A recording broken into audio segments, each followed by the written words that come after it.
Hello friends, स्वागत है आपका अथर्व माइथोलॉजिकल में। 12 ज्योतिर्लिंगों की कड़ी में बात करते हुए आज हम आगे बढ़ेंगे कि भीमाशंकर ज्योतिर्लिंग क्या है। भीमाशंकर ज्योतिर्लिंग की कथा के बारे में कुछ संक्षिप्त जानकारी आपको देंगे कि इसकी स्थापना कैसे हुई, इसकी स्थापना के कारण क्या रहे। तो ज़्यादा समय न गंवाते हुए आइए बात करते हैं हम भीमाशंकर ज्योतिर्लिंग के बारे में। तो भीमाशंकर ज्योतिर्लिंग का नाम भीमाशंकर किस कारण से पड़ा, इस पर एक पौराणिक कथा है। कथा महाभारत काल की है। महाभारत का युद्ध पांडवों और कौरवों के मध्य हुआ था।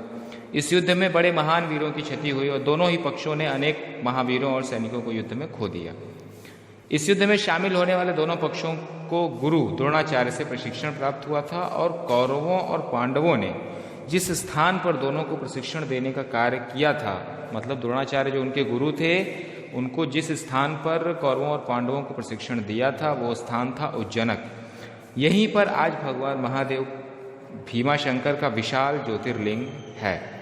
कुछ लोग इस मंदिर को भीमाशंकर ज्योतिर्लिंग भी कहते हैं। भीमशंकर ज्योतिर्लिंग की कथा के बारे में जो वास्तविक कथा है हम उस पर बात करते हैं। ये तो ऐसे ही इधर उधर की बातें हैं। अब हम वास्तविक बातें करते हैं जिसका वर्णन शिव पुराण में ये क्या कहता है। तो ये बात करते हैं कि पुराने समय में भीम नाम का एक राक्षस था। वह राक्षस कुंभकर्ण का पुत्र था और वो कुंभकर्ण की मृत्यु के बाद पैदा हुआ था।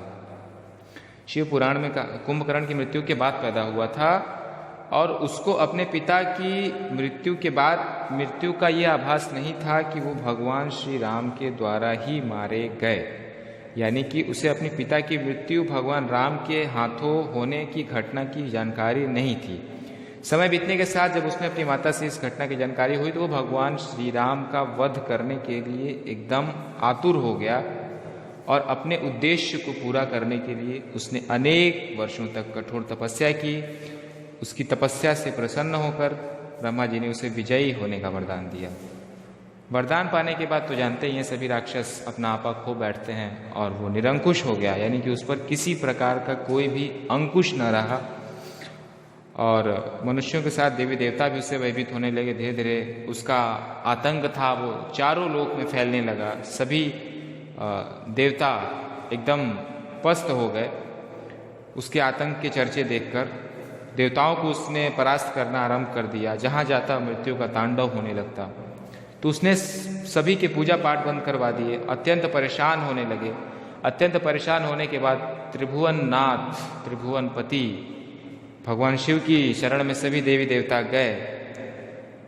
तो शिव ने सभी को आश्वासन दिलाया कि वे इसका उपाय निकालेंगे। भगवान शिव ने राक्षस को नष्ट कर दिया।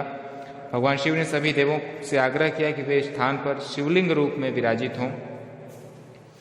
देवों ने भगवान शिव से आग्रह किया कि आप इस स्थान पर शिवलिंग रूप में विराजित हों और उनकी प्रार्थना को भगवान शिव ने स्वीकार किया और भीमाशंकर ज्योतिर्लिंग के रूप में आज भी यहाँ विराजित हैं।